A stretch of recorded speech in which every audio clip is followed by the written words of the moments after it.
ಮೈಸೂರಿನ ಸಾಹಿತಿ ಹಾಗೂ ಪತ್ರಕರ್ತೆ ಶ್ರೀಮತಿ ಮಾನಲತಾ ಮೋಹನ್ ಸಾರಥ್ಯದ ಇದು ಜನಮನ ಟಿವಿ ಕನ್ನಡದ ಕೌಟುಂಬಿಕ ವಾಹಿನಿ.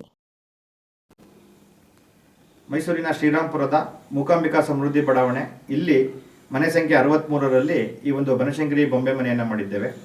ನಾವು ಇಲ್ಲಿ ತ್ರೇತಾಯುಗ, ದ್ವಾಪರಯುಗ ಮತ್ತು ಕಲಿಯುಗ 3 ಯುಗಗಳಿಗೆ ಸಂಬಂಧಿಸಿದಂತಹ ರಾಮಾಯಣ, ಮಹಾಭಾರತ ಹಾಗೂ ಭಾಗವತದ ಕಥೆಗಳನ್ನು ಪ್ರಧಾನವಾಗಿ ಇಟ್ಟುಕೊಂಡು ಬೊಂಬೆಗಳನ್ನು ಜೋಡಣೆಯನ್ನು ಮಾಡಿದ್ದೇವೆ.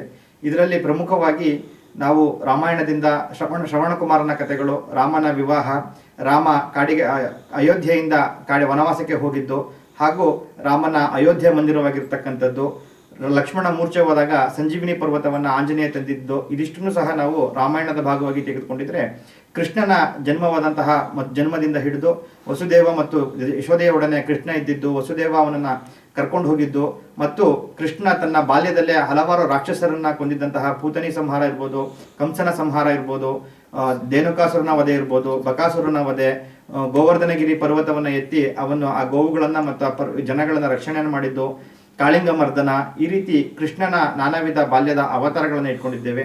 ಸಪ್ತ ಋಷಿಗಳು, ಆಚಾರ್ಯತ್ರಯರು, ಬೇಡರ ಕಣ್ಣಪ್ಪ, ಹೀಗೆ ಹಲವಾರು ನಮ್ಮ ಪೌರಾಣಿಕ ಕಥೆಗಳನ್ನು ಇಟ್ಟುಕೊಂಡು ನಾವು ಇಲ್ಲಿ ಬೊಂಬೆಗಳನ್ನ ಜೋಡಿಸಿದ್ದೇವೆ. ಈ ಬಾರಿ ವಿಶೇಷವಾಗಿ ನಾವು ಮಕ್ಕಳು ಏನು ಇವತ್ತಿನ ದಿನ ಮನೆಯಲ್ಲಿ ಎಲ್ಲರೂ ಮೊಬೈಲ್ನಲ್ಲಿ ಅಡಿಕ್ಟ್ ಆಗಿ ಮನೆಯ ಸ್ಥಳೀಯ ಆಟಗಳೇನಿದ್ವು ನಮ್ಮ ಹತ್ರ, ಆ ಆಟಗಳನ್ನು ಬಿಟ್ಟಿದ್ದೀವಿ. ಆ ಆಟಗಳನ್ನು ಮತ್ತೊಮ್ಮೆ ಪರಿಚಯ ಮಾಡಬೇಕು. ಮನೆಗಳಲ್ಲಿ ಪರಸ್ಪರ ಹೊಂದಾಣಿಕೆ ನ್ಯೂನ್ಯತೆಗಳು ಈ ಆಟಗಳಿಂದ ಬರ್ತಾ ಇತ್ತು, ಸಂಬಂಧಗಳು ಗಟ್ಟಿಗೊಳ್ತಾ ಇದ್ವು. ಆದರೆ ಇವತ್ತು ನಾವು ಮೊಬೈಲ್ ಯುಗಕ್ಕೆ ಹೋಗಿ ಈ ಆಟಗಳನ್ನು ಬಿಟ್ಟಿದ್ದೀವಿ. ಇದನ್ನ ಮತ್ತೆ ಪರಿಚಯ ಮಾಡಿಸೋಕ್ಕೋಸ್ಕರ ನಮ್ಮ ಭಾರತೀಯ ಕ್ರೀಡೆಗಳಾದಂತಹ ಚೌಕಾಬಾರ, ಪಗಡೆ, ಚದುರಂಗ, ಹುಲಿಕುರಿ, ಹಾವು ಏಣಿ, ಅಳುಗುಳಿ ಮಣೆ, ಈ ರೀತಿಯಂತಹ ಹಲವಾರು ಆಟಿಕೆಗಳನ್ನು ನಾವು ಇಲ್ಲಿ ಇಟ್ಟಿದ್ದೇವೆ. ಮತ್ತು ಭಾರತ ಭಯೋತ್ಪಾದನೆಯ ವಿರುದ್ಧ ಇಡೀ ಪ್ರಪಂಚಕ್ಕೆ ನಾನು ಎಷ್ಟು ಶಕ್ತಿಶಾಲಿ ಅಂತ ತೋರಿಸಿದಂತಹ ಆಪರೇಷನ್ ಸಿಂಧೂರ, ಅದು ಒಂದು ಸೈನಿಕರ ಗೌರವಕ್ಕಾರ್ಥವಾಗಿ ಆಪರೇಷನ್ ಸಿಂಧೂರವನ್ನು ಮಾಡಿದ್ದೇವೆ. ಹಾಗೂ ಈ ವರ್ಷ ಮಹಾಕುಂಭ ಮೇಳ ಏನು ನಡೀತು, ಭಾರತೀಯ ಸನಾತನ ಸಂಸ್ಕೃತಿಯ ಮಹಾಪರ್ವವಾಗಿ ಕೋಟ್ಯಾಂತರ ಜನ ಆ ನಂಬಿಕೆಗಳನ್ನು ಆಚರಣೆ ಮಾಡೋದಕ್ಕೋಸ್ಕರ ಕುಂಭಮೇಳಕ್ಕೆ ಹೋಗಿ ಬಂದಿದ್ರು. ಅದನ್ನು ನಾವು ಇಲ್ಲಿ ಸ್ಮರಣೆ ಮಾಡಿದ್ದೀವಿ. ಹಾಗೂ ಇತ್ತೀಚೆಗೆ ನಮಗೆ ಗೊತ್ತಿರತಕ್ಕಂಥದ್ದು ಧರ್ಮಸ್ಥಳದ ಮಂಜುನಾಥನ ವಿವಾದ ಏನಿದೆ, ಇದೆಲ್ಲವೂ ಸಹ ನಮ್ಮ ನಂಬಿಕೆಗಳನ್ನು ಪ್ರಶ್ನಿಸ ಮಾಡುವಂಥದ್ದಿದೆ.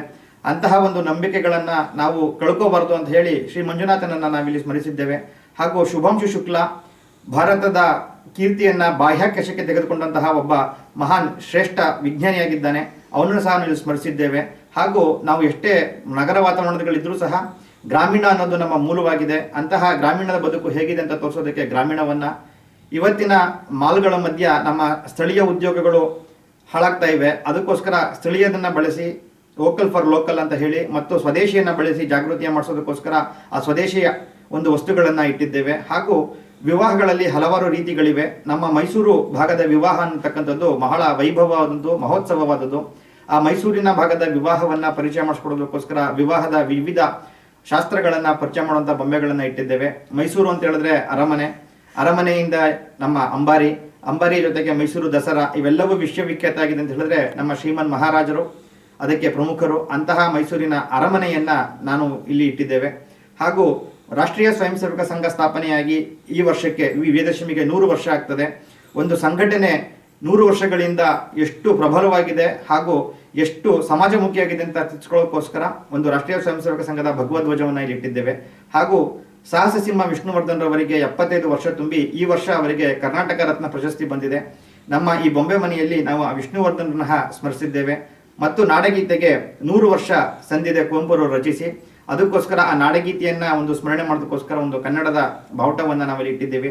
ಹಾಗೂ ನಮಗೆ ಆದರ್ಶ ವ್ಯಕ್ತಿಗಳು ಅಂತ ಹೇಳಿದ್ರೆ ಕೇವಲ ನಟರು ಮಾತ್ರ ಅಲ್ಲ, ನಮಗೆ ಸ್ವಾತಂತ್ರ್ಯ ತಂದುಕೊಂಡಂತಹ ಮಹಾನ್ ಪುರುಷರು, ಭಾರತಕ್ಕೋಸ್ಕರ ಹಲವಾರು ರಾಷ್ಟ್ರ ಪುರುಷರು ಭಾರತವನ್ನು ನಿರ್ಮಿಸಿದ್ದಾರೆ. ಅವರ ಎಲ್ಲರೂ ಸಹ ಮಕ್ಕಳಿಗೆ ಪರಿಚಯ ಆಗಬೇಕು ಅಂತ ಹೇಳಿ ಶಿವಾಜಿ ಮಹಾರಾಜರಿಂದ ಹಿಡಿದು ಹಲವಾರು ರಾಷ್ಟ್ರ ಪುರುಷರು, ಗಾಂಧೀಜಿ, ನೆಹರು, ಈ ಥರದ ಪ್ರತಿಮೆಗಳನ್ನು ನಾವು ಇಲ್ಲಿ ಇಟ್ಟಿದ್ದೇವೆ. ಹಾಗೂ ಅಡುಗೆ ಮನೆಯಲ್ಲಿ 2 ರೀತಿ ಮಾಡಿದ್ದೇವೆ.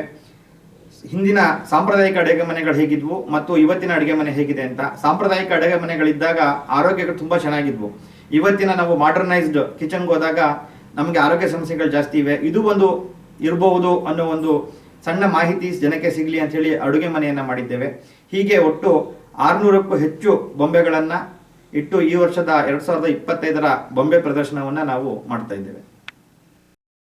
ಸ್ತೋತ್ರ. ಶಂಕರಾಚಾರ್ಯರು ಒಬ್ಬರ ಅಜ್ಜಿ ಮನೆಗೆ ಬರ್ತಾರೆ. ಅಜ್ಜಿ ಹತ್ರ ಏನೂ ಇರೋದಿಲ್ಲ, ಒಂದು ಒಣಗೋಗಿರೋ ನೆಲ್ಲಿಕಾಯಿ ಇರುತ್ತೆ.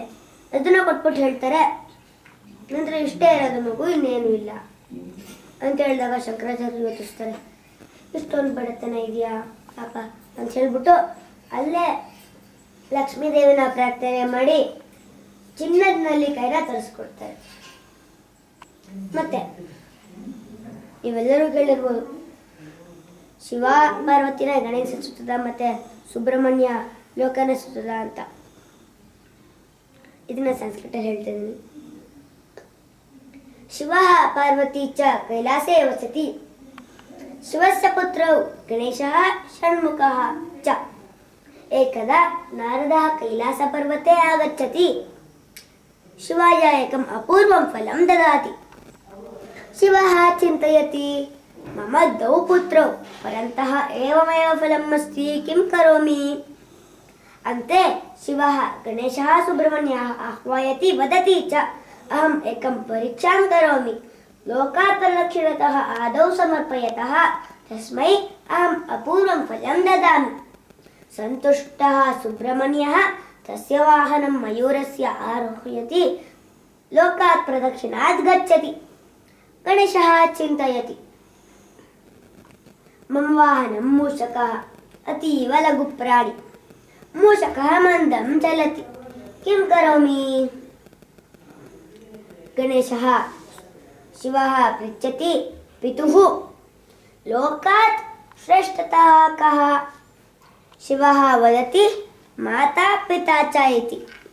ಸಂತುಷ್ಟಃ ಗಣೇಶಃ ಮಾತಾ ಪಿತಾ ಚ ಪ್ರದಕ್ಷಿಣಾಂ ಕರೋತಿ. ಶಿವಃ ಗಣೇಶಾಯಾಂ ಏಕಂ ಅಪೂರ್ವಂ ಫಲಂ ದದಾತಿ.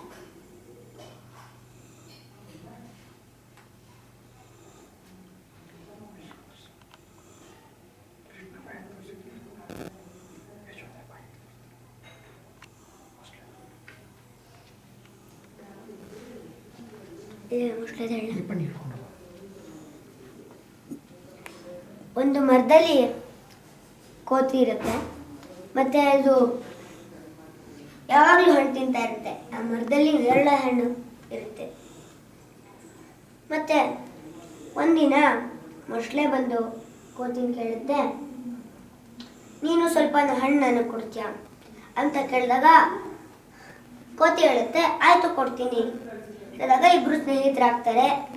ಸ್ನೇಹಿತರಾಗಾದ್ಮೇಲೆ ಹಾಗೆ ಒಂದಿನ ದಿನ ಕೊಡ್ತಾ ಕೊಡ್ತಾ ಸ್ನೇಹಿತರಾಗ್ತಾರೆ. ಆದ್ಮೇಲೆ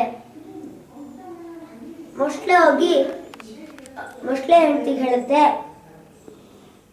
ನಾನು ಈ ಥರ ಒಂದು ಕೋತಿನ ಸ್ನೇಹ ಮಾಡ್ಕೊಂಡಿದ್ದೀನಿ, ಮತ್ತೆ ಅದು ದಿನ ನನಗೆ ಹಣ್ಣು ಕೊಡುತ್ತೆ, ಅದು ತಿನ್ನುತ್ತೆ ಅಂತ ಹೇಳಿದಾಗ ಕೋತಿ ಮೊಸಳೆ ಹೆಂಡತಿಗೆ ಮೊಸಳೆ ಹೆಂಡತಿ ಹೇಳುತ್ತೆ, ಹಾಗಾದ್ರೆ ಅವನ್ನ ಮನೆ ಕರ್ಕೊಂಬ, ನಾನು ಹೃದಯ ತಿನ್ಬೇಕು ಅಂತ ಹೇಳಬೇಕಲ್ಲ. ಕರ್ಕೊಂಡ್ ಬರ್ತಾ ಇರುತ್ತೆ, ನದಿ ತೀರದಲ್ಲಿ ಇರುತ್ತೆ, ಅದಕ್ಕೆ ತಡ್ಕೊಳಕ್ಕಾಗಲ್ಲ ಮನ್ಸನ್ನ. ಅದು ಹೇಳೋದು ಮನೆಗೆ, ಯಾಕಂದರೆ ನನ್ನ ಹೆಂಡತಿ ನಿನ್ನ ಹೃದಯ ತಿನ್ಬೇಕು ಅಂತ ಹೇಳಿದಾಳೆ ಅಂತ. ಏ ಗೆಳೆಯ, ನೀನು ಮೊದಲೇ ಹೇಳ್ಬಾರ್ದು ನನಗೆ, ನನ್ನ ಹೃದಯನ ಮರದಲ್ಲೇ ಬಿಟ್ಟು ಬಂದ್ಬಿಟ್ಟಿದ್ದೀನಿ ಅಂತ ಕೋತಿ ಹೇಳುತ್ತೆ.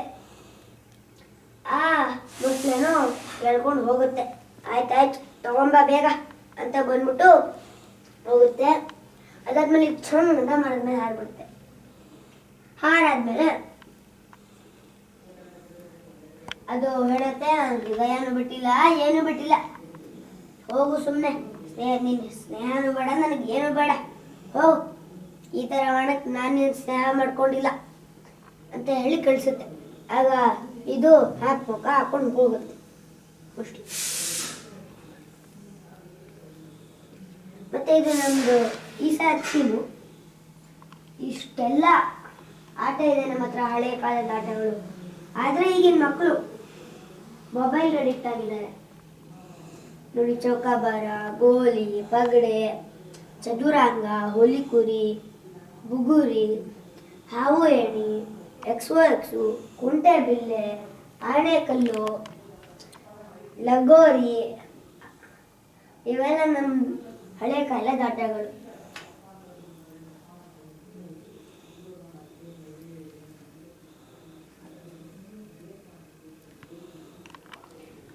ಅರಣ್ಯ ರಕ್ಷಣೆ ನಮ್ಮ ಹೊಣೆ. ಅರಣ್ಯವನ್ನು